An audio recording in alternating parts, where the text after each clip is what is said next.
Assalamu alaikum, Sheikhna. How are you? Inshallah, you're well. It's great to have you with us today, Marfa Shabab Fatimi Youth Haven, where we are going to be discussing, inshallah, the second disciple of Imam Sahib al-Asri was Zaman. Thank you for joining us here today, Sheikhna. Wa alaikum salam wa rahmatullahi wa barakatuh. Thank you very much for having me. It's my honor to be on this program with you. How are you, Sheikhna? Well, Sheikhna, today is just something very simple. We thought because it is the demise of the second disciple of Imam Sahib al Zaman. Thought I'd jump on here today, ask you a couple of questions just to get to know who these disciples were, because not many people truly commemorate these events or know much about them, especially today's youth. So I'll just start off briefly. So why did the Imam Sahib al Zaman, why did he go into ghaiba and like leave us in confusion? Hassan, this is a very good question. And I think to begin the question, one of the basic answers would be it would be strange if he didn't go into ghaiba.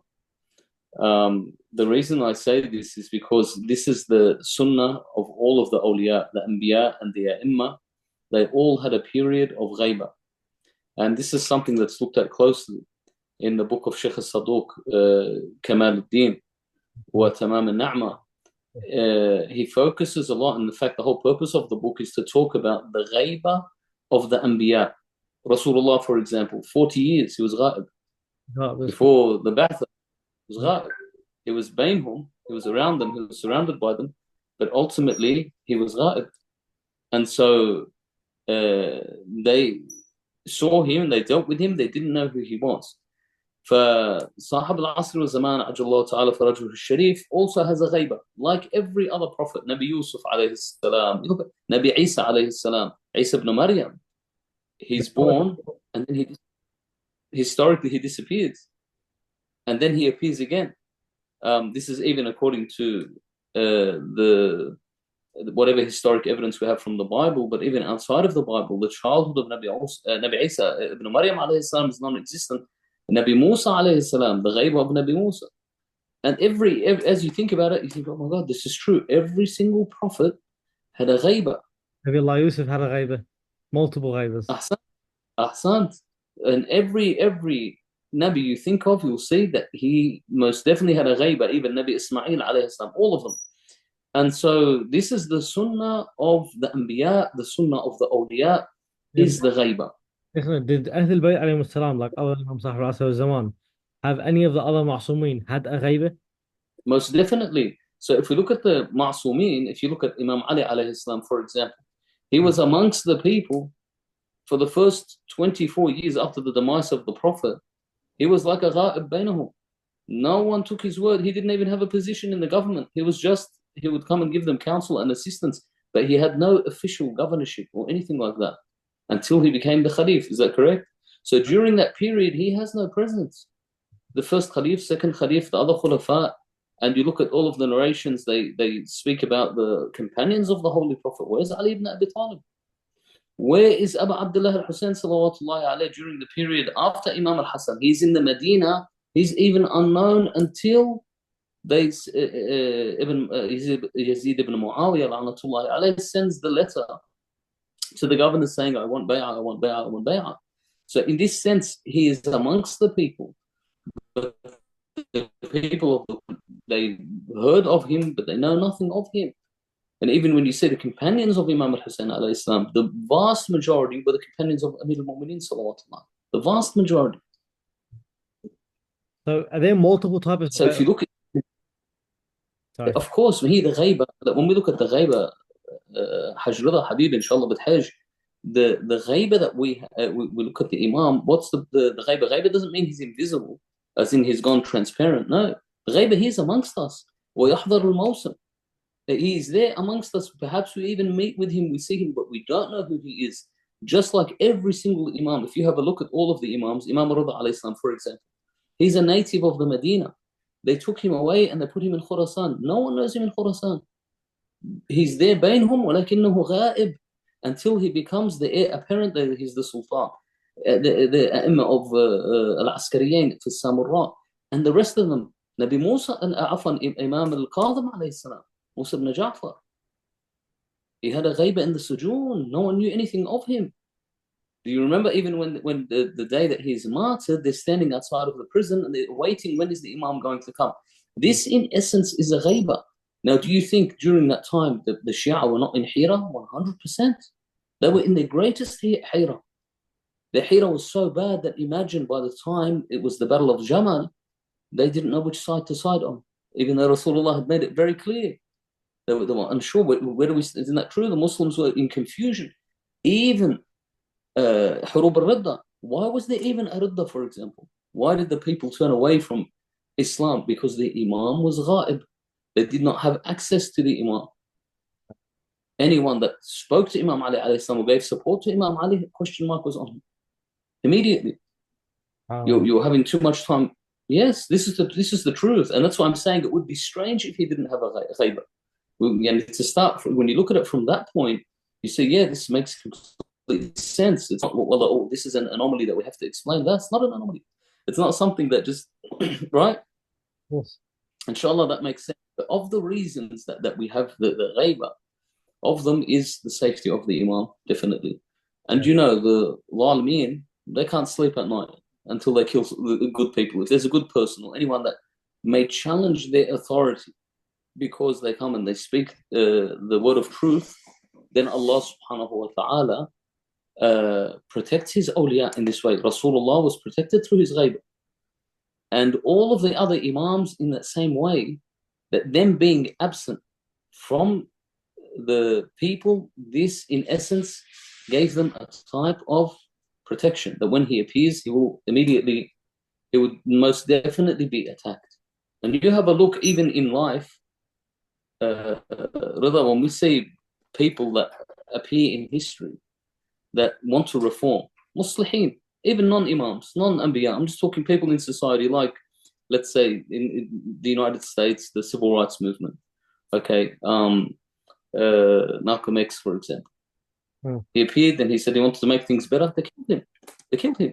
Have a look at in the Shia, the history of Shia theology. Look at the ulama that came out and said we want to reform. They make them disappear. They imprison them. They kill them. Shahid al-Sadr, Shahid al-Awwal, Shahid al-Thani, right?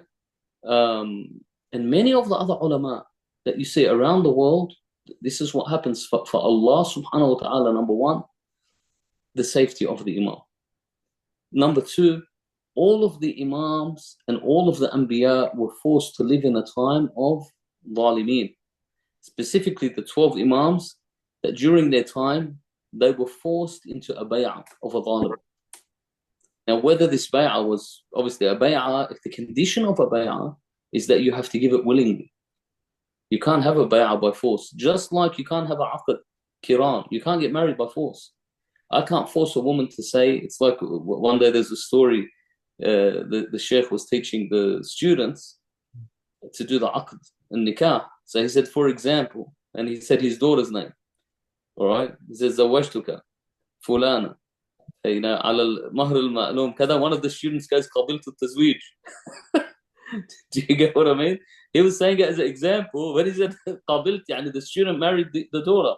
Now, is this aqd correct? No, can't be correct, because it needs to be على رضا.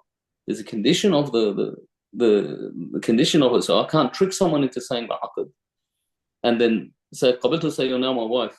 It's finished. This cannot be. It's like bay'ah. So, it's like bay'ah. For all of the Imams were given a forced bay'ah. If you look at Imam al-Sadiq alayhi salam, when he talks with Ad-Dawaniqi, Rahmatullahi alayhi, Imam al-Sadiq salamullah alayhi says to him, Ya Amir al-Mu'mineen, does he not? So they address them by the Sah, but Sahib al-Asri wa Zaman will not have the bay'ah of any zalim in his neck.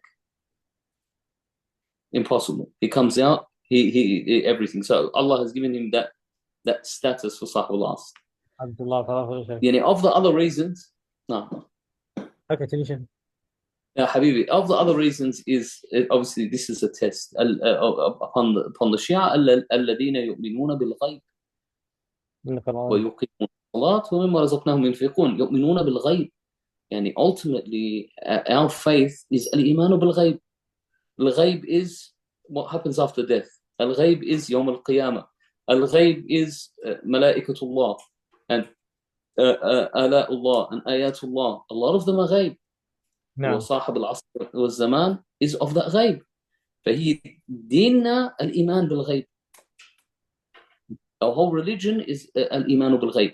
But this is a test upon the Shia, which we have understood that this is of the principles of our faith. The other thing is, and there's a few other things, and of them is the sins of the people. Our sins keep us away from having that connection with the Imam, and we have many narrations regarding the people of Nabi Musa, Banu Israel,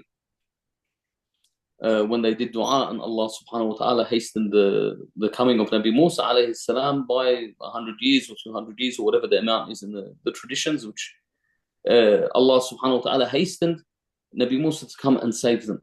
But of the other things as well is when the Imam comes, the test is over.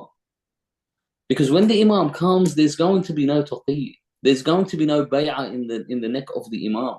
Yani the sign is going to be so clear that your disbelief in the Imam at that time is exactly kufr.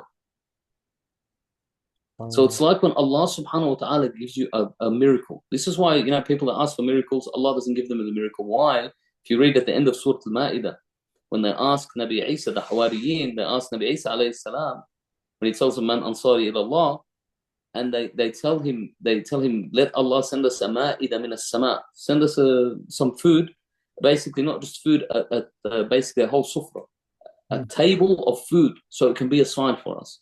For Allah says, I will send this. But if you disbelieve after this, you will be punished, a punishment that I haven't punished anyone before. Because now you've received your ayah, disobeying is absolute kufr. Whereas now with the ghaybatul imam, you get something wrong, you have something wrong in your beliefs, you do tawbah, you return, you change. But if you directly contradict the imam or go against the imam, this is kufr.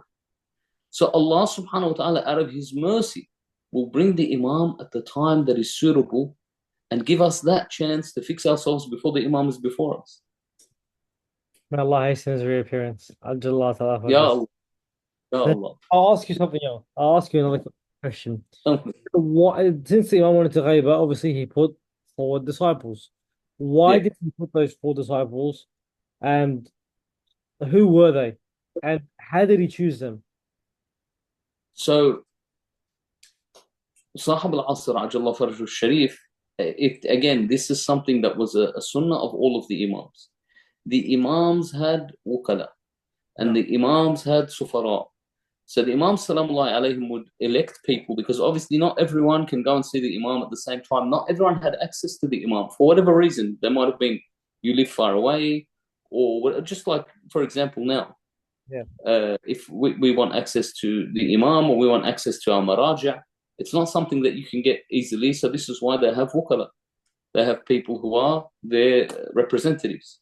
Right. So the Imams had representatives all the time. Mathalan, Shah Abdul Azim al-Hasani was a representative of the Imam.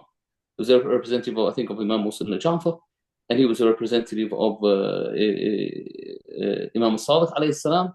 And he was someone we visit right now. We have in that hadith visiting Abdul Azim al-Hasani, radwanullah ta'ala alayh, is like visiting Hassan, Manzar al-Hussein. But he has a big status. Why? He was the wakil of the Imam, and we have many teachings of the Imam. In the same way, the Imam were ghaibin. For example, Imam Musa ibn Ja'far was in prison, so there would be people who would be wukala. So at the time of the end of the Abbasid Caliphate, when they were in Samarra, if you look at the history of that time, there was very serious turmoil. And there were many civil wars. This is why if you look at Imam al-Askari alayhi salam, I think he had between 6 and 8 khulafa during his time. And yet he didn't live for a long time. So he had all these different caliphs. Why? They were getting killed. They weren't having elections. They weren't, they were actually having serious wars. And they were trying to challenge, will Baghdad be the capital or Samarra be the capital? And there was much bloodshed. People were being killed. Caliphs were being killed.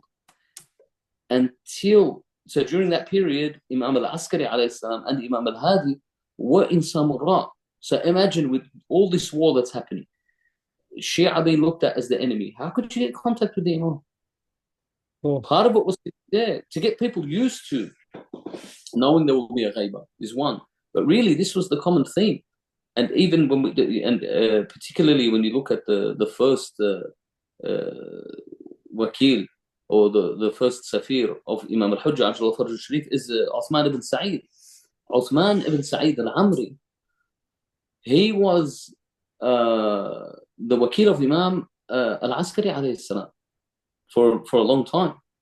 And he was known, I think the trade they used to work in, or at least Muhammad ibn Uthman al-Amri, who's the second disciple, the second Safir, they used to call him as-Samman. So either he worked as a Samman, so he would sell fats and oils, or he would pretend to sell fats and oils. But perhaps he did sell fats and oils. There's nothing wrong with that being the fact.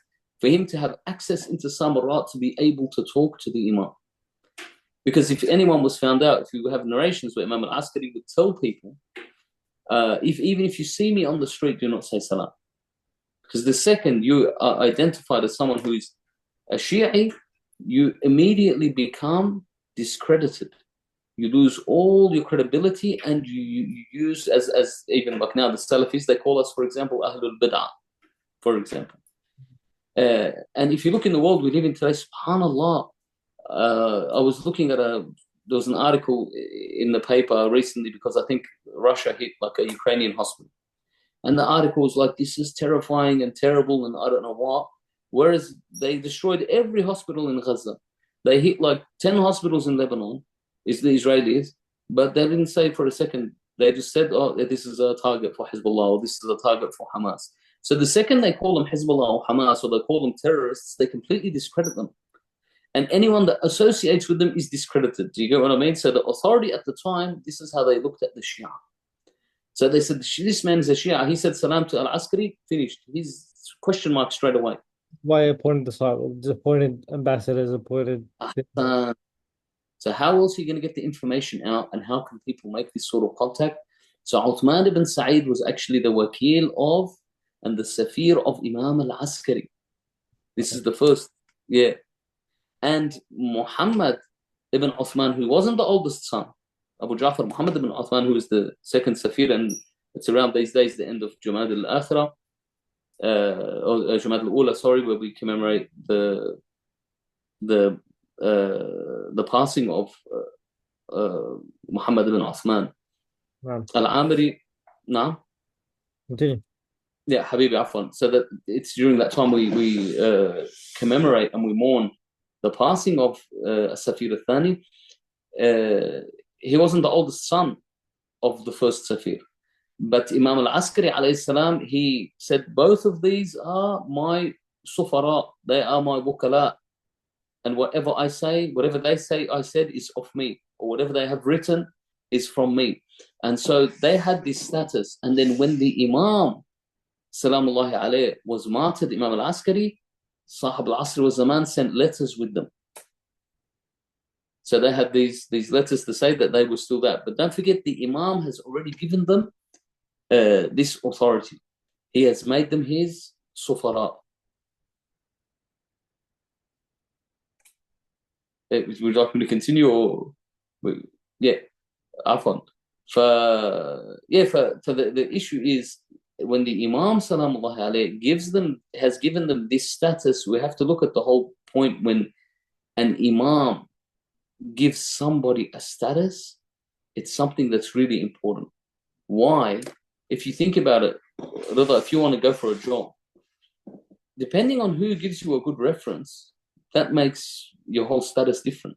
So if, for example, you've got a reference, your old boss says Rida was a good guy, they'll take that, they'll say, good, this guy is a good guy.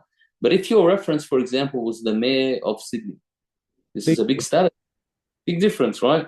If your reference is the premier of New South Wales, for example, even bigger. So how does he have this? It's a big connection.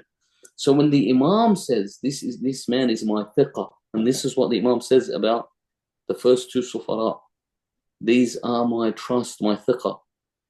This is similar to what we hear about Imam al-Hussein alayhi salam with Muslim ibn Aqil.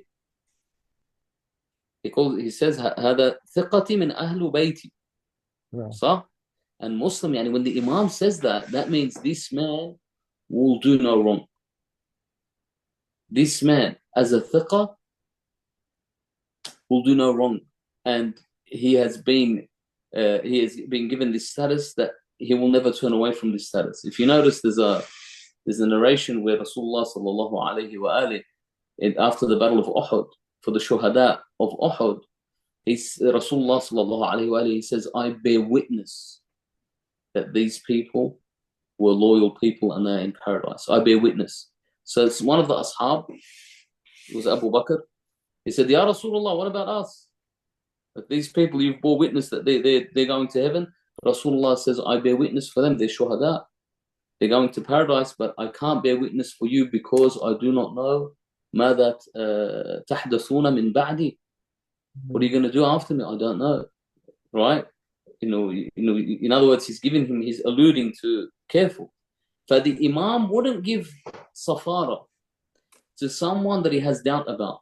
And an Imam will never call someone a thiqa unless the Imam knows this man ala khair to the end. So getting that title of thiqa from the Imam is another level. And this is why Muhammad ibn Uthman al-Amiri and the four wukala, yani, but these two wukala, the first ones that we're talking about, because Uthman ibn Sa'id and Muhammad ibn Uthman, these ones, the Imam Salamullah alayhi said they are thiqati, and we have letters of the Imam Salamullah alayhi from them also. You brought that up. SubhanAllah. Mm. So we now know, you just said that the Sufara left us letters from the Imam, correct? So, Can you tell us about the most important advice and messages contained in these letters, or some that come towards your head?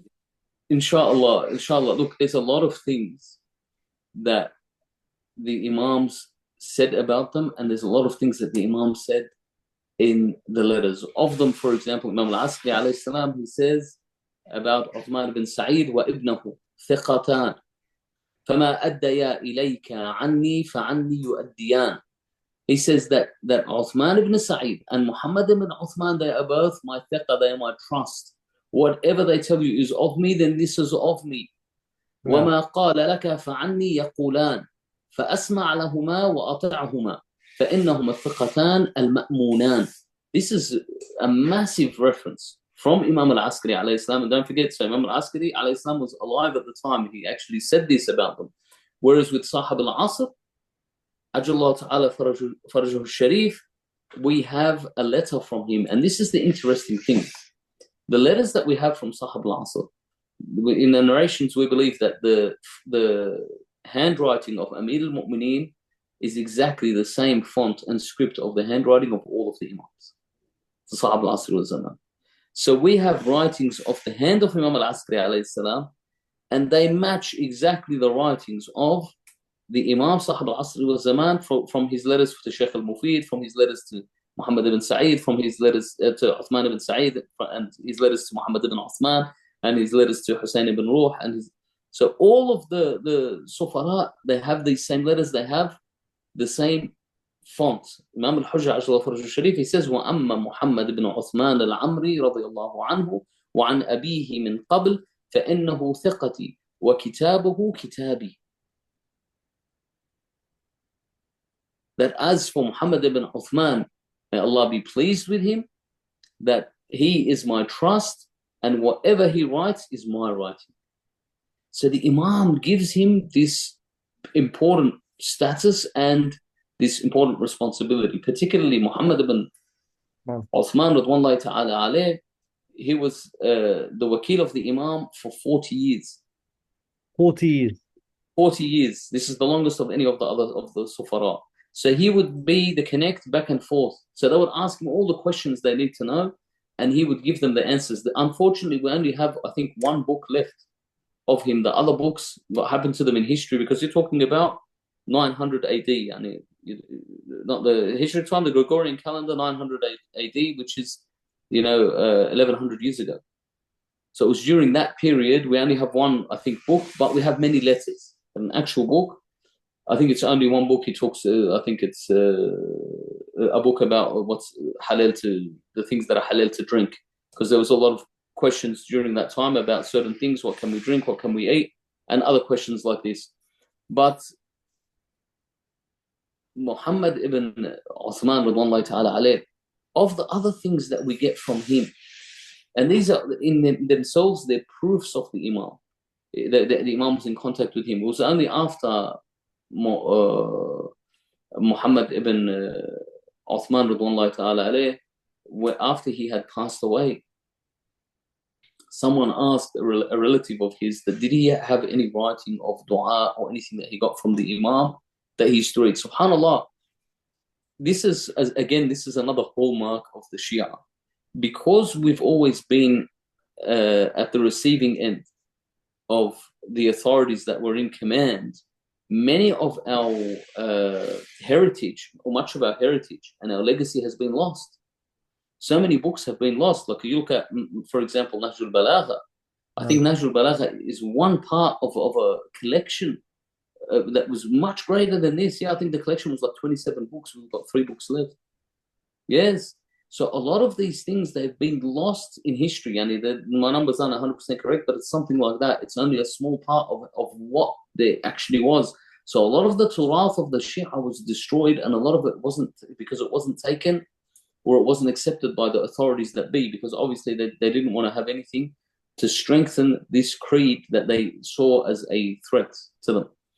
And so of the things they asked, was there any dua that Muhammad ibn Uthman used to read? One of the cousins, he asked the cousin of Muhammad ibn Sa'id, so he went and got some of the ad'iyah that he had written down, that were written to him by Imam Sahib al-Asri wal Zaman. Of them is dua al-iftitah. So the dua al-iftitah, which you see, and the thing is, you look at dua al-iftitah, and you can see just by looking at it, the matan of the dua is something that's truly unbelievable. Shahr Ramadan, when you read it, and it's something that many of our ulama rely on to take elements of our creed and our aqa'id, of our belief, comes from dua al-iftitah. Dua al-simat, or dua al-samat, with the dua that you read on the last hour of Yom al-Jumu'ah. The dua that Fatima al-Zahra used to read, it had been narrated of Imam al-Baqir, but had been lost. Because people, even if you remember the Ruwayah for Dua Kumayl, is there anything more well known than Dua Kumayl in Shia creed and Shia bibliography? Nothing's more known than Dua Kumayl. But Dua Kumayl, when Imam Ali alayhi salam told them, let me give you a dua, tonight is the night of 15th of Sha'ban, let me give you the dua of, right, Kumayl or the dua of Al-Khudr, they said thank you and they left. But Kumayl came back. But see how, do you know what I mean? Like, they just took it lightly. Yeah, he's not offering us money and he's not offering, so they walk away. Allahu Akbar. But Kumail comes and he says, tell me, I want to hear what this dua is. And he learns the dua. Alhamdulillah, it got carried on. Dua al-Samat was a dua of Fatima salawatullahi alayhi, but it disappeared. Even though we have a narration of Imam al-Baqir alayhi salam, but it seems to have come back into light when they get this narration from Muhammad ibn Uthman al-Amri. So there's this, and there's dua al-iftitah. Furthermore, we get the hadith of والله إن صاحب هذا الأمر لا يحضر الموسم كل سنة يرى الناس ويعرفهم ويرونه ولا يعرفونه. This is of Muhammad ibn Uthman. So there are many things, and of the most important hadith, the hadith that we use for the ulama use for taqleed. صح؟ the one من كان صائنا لنفسه مخالفا لهواه مطيعا لأمر مولاه فعلى العوام أن يقلدوه ويتبعوه. أو the one about the حوادث فليتبعوا رواة أحاديثنا. This is of Muhammad ibn Uthman as well. It's a very long way, and in this, Muhammad ibn Uthman is mentioned in this. So many of these concepts and many of these ahadith that were written by the Imam as messages from the Imam, and they were given, we received to us from Muhammad ibn Uthman. SubhanAllah, how great this person is. We have so much things from him. But yet, like an event like this, his demise is just shed lightly upon. Unfortunately, look, it's sometimes it's and it's not just about we do a lot of these things they need a revival, but we live in a time where we get busied with some things that at the point at the moment seem to be or to have a higher priority. You know, for example, the reason I say this, we have many social issues in our society. We have many aqaidi issues in our society. We have many fiqhi issues in our society that are left unattended. And you have youth that are, 16, 17 years of age that don't know how to do wudu, that don't understand the laws of tahara and najasa, that don't. So there's a lot of things that we are facing, and from the enemies we are facing a lot of things. Things that weren't problems in the past have all of a sudden become problems. And so this has, I think it's placed a lot of pressure on society, and it's placed a lot of pressure on the ulama to say, okay, this is very important, but we've been forced to prioritize. Need to know about, Muhammad ibn Osman, obviously, Al-Amri, Radwanullah ta'ala alayhi, it's important for us, even this, may Allah bless you and the youth at Hilal al-Fatimi for creating this content, that if someone does want to learn about it, they can, or to bringing this to light. But unfortunately, I think the challenges have forced us to place certain things, prioritize certain things over others. That makes no sense. Inshallah, hopefully, throughout the coming years, we can have, even if it's just one day, speak more about the Safara. So, Sheikh, I'll ask another thing. Out of the, I've had a lot of questions. Let's see which one we should ask you next. So some young people claim to have met the Imam of our time. Is it possible to meet the Imam? And what are the implications of such a claim? And how should we deal with someone who says they've met the Imam Sahib al-Asr? Now you have 6 minutes to answer. 6 minutes. So for someone, no? I'm not giving the timer, that's why. Well, I would love to stay all day. I'll try, inshallah. I won't take too long. So the question is that there are people that say that they've met the Imam or they've seen him. I want to tell you something. This is very important, just from a logical perspective, before we look at any hadith or anything like that. Logical perspective, in my lifetime, I've met people and I know certain people, certain powerful people that I have a connection with. I don't go around advertising.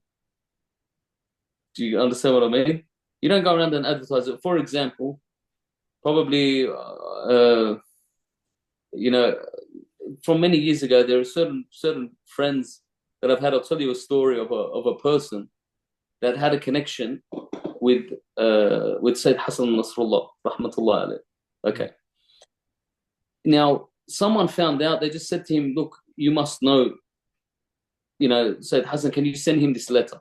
So he gave him the letter. That person took the letter, gave it to Sayyid Hassan. Based on that letter, Sayyid Hassan helped this person out. When the people found out, they ran to him and they said, "We have letters, we have many letters, please send them so we can get what we want, the thing that we need," right? He told me, "Really, I don't have a connection," Said Hassan. "I gave it to someone else who gave it to him. But I didn't go around and advertise it." Why? When I have something like that, I don't run and tell everyone, because it's something that's valuable to me. No.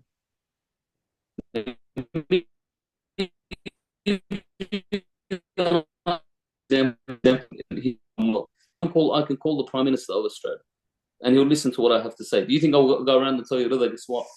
I got the phone number of the Prime Minister, anything I want, I'll give him a call"? I would never do that, right? You wouldn't do that because it's something that's apparently of value politically, let's say. True? Or imagine you had مثلا a phone call to one of the Maraja to say it's Sistani. You can call him directly and say, "Oh, I can call." Say you wouldn't go around and tell people, because obviously this is what people will trouble you and they'll flock to you and it'll cause you problems. Imagine you had a connection so beautiful and you have met Sahab al-Asr wa Zaman. Do you really think you walk around advertising? Honest? Absolutely not. You have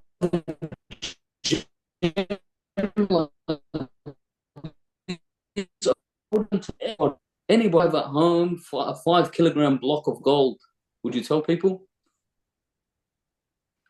Would you? Of course not. Because if you do, you're gonna have to buy a couple of shotguns and put it in a safe. Why would you give yourself problems?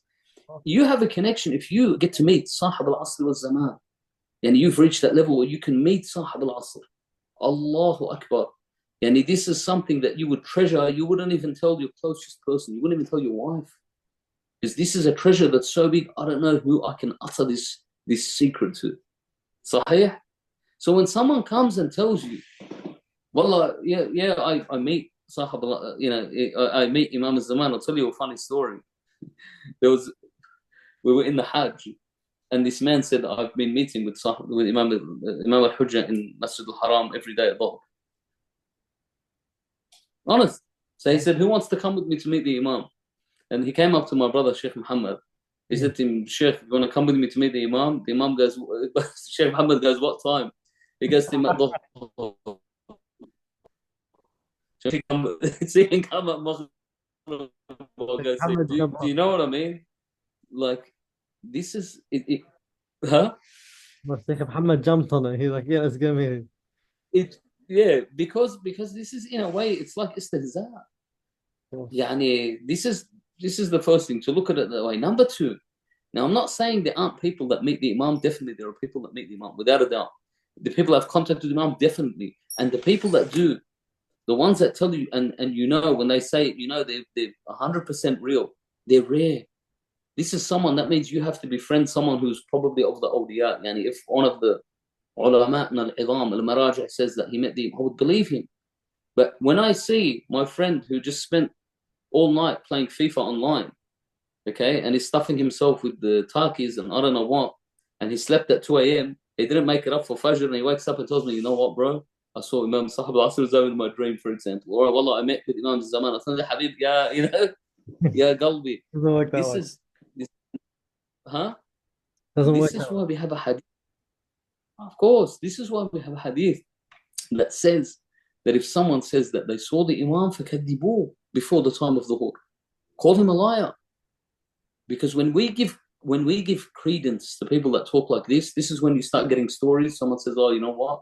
I was down at Westfields in Hurstville and I saw a guy picking a shirt and he looked like Sahib Zaman. Wallah. Sahih? This is why the hadith says kadibuhum. Now, I'm not saying everyone that says they've seen him is a liar, but if someone is advertising it, 99% chance he's lying. Right. Because if you have something that valuable, you think, who would you share it with? And don't you have experiences in your life that you feel like, I can't share this with anyone?